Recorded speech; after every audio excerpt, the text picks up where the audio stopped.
listening to as a child? Cool, that's a difficult one. I was trying to remember what was being played then. I used to go to bed with a radio and listen to the pirate stations at night. So whatever was playing, I mean, I like the English stuff, obviously, Kinks, Who, Small Faces, particularly Beatles, Stones, the usual crop. But because I had friends that were also interested in music, I used to buy different albums. So I was quite into what was going on the west coast of America as well, bands I love. But there's loads of them. What was the sort of eureka moment when you decided you wanted to learn how to play an instrument and be a musician? I think it was watching Top of the Pops, thinking, well, I can do that, I want to do that. And then the real final straw, that persuaded me is I went, we were about 10, I was on holiday down in Bournemouth with my parents and my younger brother. And we got the offer of being taken to a fun fair, or on the high street was the Beatles playing. So we went along to the Beatles, and that really clinched it for me. All those screaming girls and everything. But that was 1963 then, before your time, and things were very different then. I mean, the girls screaming were louder than the amplifiers on stage. They just didn't have sound systems like we have now. They sort of went 4x10s, which didn't, well, you could easily overcome that with a room full of screaming girls. So when did you start learning the guitar? I got my first guitar when I was about 10. It was just a second-hand acoustic. I started making up chords then and working out how to tune it and play from chord books. Bert Wheaton book I had, I remember, just to learn, what the chords were, and basically self-taught from there. Right. At the time, I couldn't afford a car and I couldn't afford an electric amp. So I was playing in folk clubs acoustically by myself. We did have a little band with 2 acoustic guitars and black one bongos for a while, called that Magician. But that's going way back when school days. Yeah. But I continued playing in folk clubs and things afterwards. I was quite influenced by people like Roy Harper and acoustic guitarists. Simply because I could only afford that. I couldn't afford to buy an amp, and I couldn't afford to transport it either. So by the time, the Vapors really was my first proper rock band, by which time I'd had a job and I'd saved up some money. And in fact, I sold my car for a new amplifier. How did the group come together?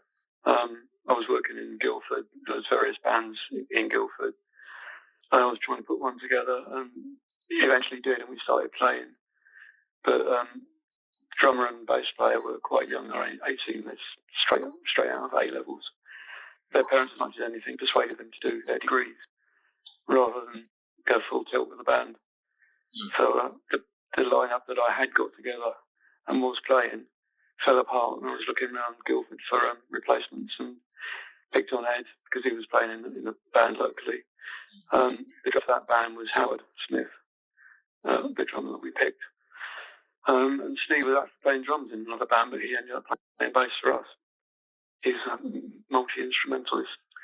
So it really, the lineup of the signed record deal and put all the stuff out really was the result of the various bands in Guildford that fell apart at about the same time as I was trying to put a new Vapors together. But simply because, when it came to it, Ed decided not to go to university and to do the band thing, whereas the other guys that had been in the band decided to, go to university. I think probably under their parents' pressure, but whatever. So when you wrote songs in the band, was there a set process for it? Did you all have your own little skills, or was it quite democratic? I don't know. Well, everyone's got their own bits, and everyone says what they want to, plays what they want to. But sometimes I suggest something because that's, I tend to write the songs, and if it hasn't got a certain feel to it, then it doesn't feel right to me. So, once in a while I say, can you play that or not play that, or whatever. So, but it's fairly as democratic as it can be because someone's got to have overall charge if it's 2 people with different opinions. So I think we're as democratic as it can be, but that's bearing in mind that I usually come up with the ideas in the first place, and the way I play them may affect how they get played by the other people in the band. Right, okay. So you got spotted by Bruce Foxton, didn't you?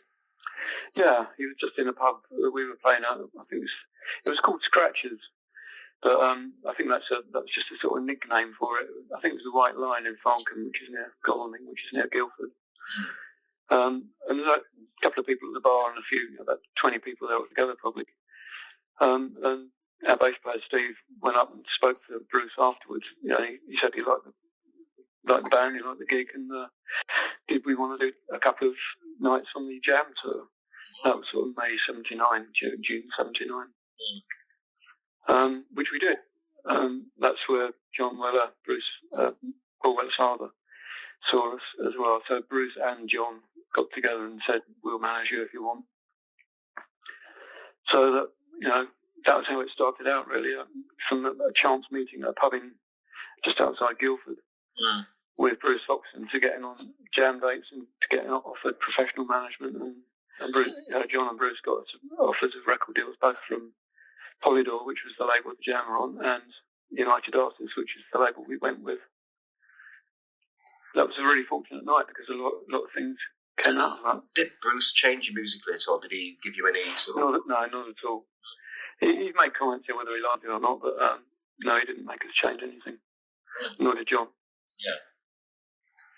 So what was it like touring with the Jam then? Well, that was great fun. I mean, we like I said, we've been playing to pubs with 20 people in, so doing 2,000 seaters was amazing. It's scary, but I think we held our own. Yeah. In fact, one of the 2 dates that Bruce got us before they signed us, one was at Portsmouth Guildhall, and the other was at Bristol Colston Hall. I think it was the Portsmouth one. We got an encore. We were third on the bill, but we got an encore, and the next band didn't. And obviously the Jam got encores, but I think that impressed John Weller enough to say, yes, I'll look after you chaps. So that's how it started, really. I mean, yes, it was impressive doing gigs of that size, but we ended up doing bigger ones and went to Australia, so it was all good. It was all useful. I only got to know you originally from, obviously, turning Japanese. That's when you first came to my attention. So what was it like when that became a big hit? That was amazing. I mean, I couldn't believe it. I mean, one thing from writing the song in my flat in Guildford to hearing it in my flat in Guildford on the radio just made the whole world seem a little smaller. Yeah. Fantastic feeling that. God, I started that here, and here it is coming back to me from the other side of the world. Because we were number 1 in Australia as well. So we were number 3 here, then went out to Australia, and sort of did America on the way back, just because we were flying over it anyway. But we did maybe half a dozen dates on the east and the west coasts, and all of those sold out as well. In fact, the first day was Whiskey A Go Go, Los Angeles. And we sold out the night, so we did an earlier matinee performance as well. Sold that out too. So, I don't think we failed to sell out any gigs in America at all. Unlike England, I think we had a bigger fan base in America than we did in England. I haven't got to ask this, obviously. It's going to be the standard question, isn't it? Was it actually about wanking? No, it wasn't. No, it was just a love song. I mean, it wasn't until we got to America that the Yanks thought it was an English phrase meaning wanking. It wasn't an English phrase meaning wanking, and if anything, but the Americans made it an English phrase about wanking. But I quite like the joke and the visuals that go with it. So, in fact, we just to make the interviews a bit more interesting, we used to say, yes, it is, no, it's not, alternate interviews. Just to keep the thing going, but telling the truth half the time. It does get very boring doing interview after interview. I mean, we're doing one now for depending how many minutes, but you do interviews for the record company every 15 minutes or every half hour, and they'd be asking the same questions over and over and over again, and you'd spend like 4 or 5 hours just doing these interviews, and it got exhausting. So it just made it a bit more fun, saying yes it is, no it's not, yes it is, no it's not. What was the record company like? Because sorts can be quite controlling, can't they? Yeah, mixed views. I mean, firstly we were signed to United Artists, but within about 6 months of that signing, EMI bought out United Artists, so we got inherited by an enormous conglomerate that was more like joining the civil service. United Artists was a great little label with about a dozen acts on it. There was the Buzzcocks, Stranglers, Gang of Four, Dr. Feelgood, us. It was a great little label, and you could walk in any door And there's an open door policy. You can go and talk to the managing director without an appointment. It was very friendly, great people, and they liked what we were doing, and we liked the way they worked. And then to get inherited by EMI, and all our A&R people got made redundant, so we didn't know anyone at EMI. Nobody had signed us up. They'd inherited us. They didn't much like us. They were far too busy with Duran Duran and Kate Bush and all these important artists. So it went from absolute brilliant to terrible. The follow-up single really was on EMI, and that was News at 10.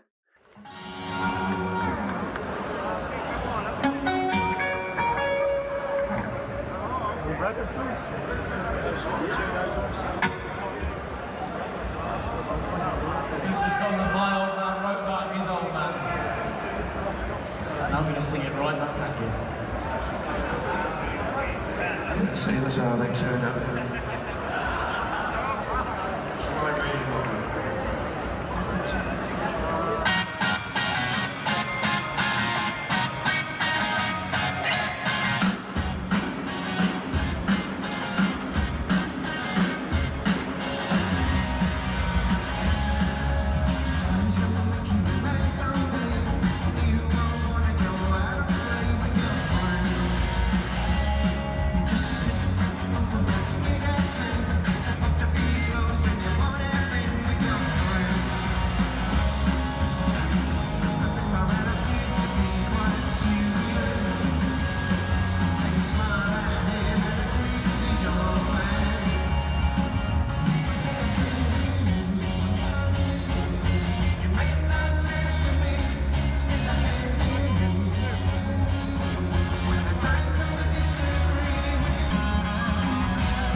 Me and the tour manager, because John Weller was abroad with the Dam, but at the start of those difficulties there,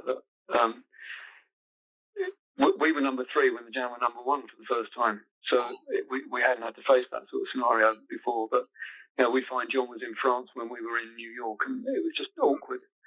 We spent more time with the tour manager for that reason than with the real managers. So that started falling apart gradually. But then the major thing was that the record label got bought out, and nobody who'd hired us, nobody had signed us up, was left. Right. So we had no fans in the record company, as it were. So what do you do with that? And the real last straw was going along to a meeting with the A&R head, came down to the studios we were rehearsing at to listen to what would have been our 7th single. And he said, yeah, fine, took us all for a drink and a sandwich afterwards, and, all brilliant, patting on the back and all that. And then he went back to the office and cancelled the recording session without telling us. No. Why couldn't you tell us to our faces? So, that was really the final straw, and I left. And that was the end of it. But I just felt I was fighting everything uphill. Yeah. We lost our record company, we lost our manager, there was no one left to help us, really. So what happened after that then? What did you do? live sound engineering, managing bands, did a bit of recording, production. Yeah. And I had various other bands myself. That I didn't front, but I wrote for. Yeah. The Vapors, they sound like all bands, I guess. The sound changed, didn't it, over time? I'm not so sure about that. I mean, yeah, I write different songs, but then I like writing all sorts of different songs. I mean, reggae, rock, you name it. And the difference between the first album and the second album was a different producer, I think. Vic went for a very clean AM radio sort of sound, and Dave Tickle, the second album, went for a more raucous sound because that's what we asked for, that's what we wanted. Something a bit more rock and roll than the sort of dried out, clean version that Vic had produced. Right. Well, I'm not arguing about the sound of that because it's still played and it still stands up. It still, it still sounds good. Done it a lot. We did a Pill session and that's more like it should have sounded. You compare the Pill session to the single. I think you'll see what we were aiming at. That's what we sounded like live. So what was it like going on top of the pops? It must have been quite strange. It was, but mainly because you're miming there. You're supposed to re-recorded it in the studio beforehand, but nobody ever did. So you're just miming along to your own record. The funny thing was that they did 2 or 3 takes because they're not happy with the camera angles or whatever. One of the takes they left in was when Howard dropped his stick and walked round the kit to pick it up. So there in complete shot is Howard walking around his drum kit when the drums are still playing. Why they didn't use a different bit, because they did 3 or 4 run-throughs. Why they didn't use one that he wasn't collecting his stick, I don't know. But you watch that video, the first video of Turn Japanese and the first Top of the Pops. And there's Howard wandering around the studio. You said you work as a sound engineer sometimes for other bands. What's the difference? How do you enjoy it more, or do you prefer working in a band? I think I prefer being in a band now. I don't have all those worries about whether I just do my bit, and I know that doesn't sound too bad because the amp's all set up the way I want it. So there shouldn't be too many mistakes for the sound engineer. Too many things to correct for the sound engineer. But it's nervous both sides of it. Getting the sound and getting the best sound you can for a band when you may not have heard them before is always tricky. But by the same token, being in a band and not having worked with a sound engineer before can be equally scary. So they're both a bit nerve-wracking. Are you still in touch with anyone from the band? What, from Vapors? Yeah, we got back together. Oh, yes. I mean, so you're still playing. I mean, sorry, that's a silly question, really, wasn't it? Because you still play together. Well, since 2016. Yeah. We had 35 years off from each other and then got back together again. We did try once before in about 2001, but it was really difficult even to organise rehearsals because people had job commitments, and sometimes people, Ed was working for the BBC and he's quite often abroad doing holiday programmes. So it was always difficult to get rehearsals sorted out. Yeah. But this time around I've retired so that I can do any time, anywhere, basically, and that sort of fits in a bit better for everyone else. What do you think of the way that the music industry's gone now? Because it's it's a world of digital downloads, isn't it? So I personally think that because you can just access any track whenever you want to, it's sort of ruined the way that albums are constructed. They were sort of constructed in a certain way, weren't they? But now it's like instant access to any track. It's sort of broken it up a little bit, hasn't it? What do you think about that?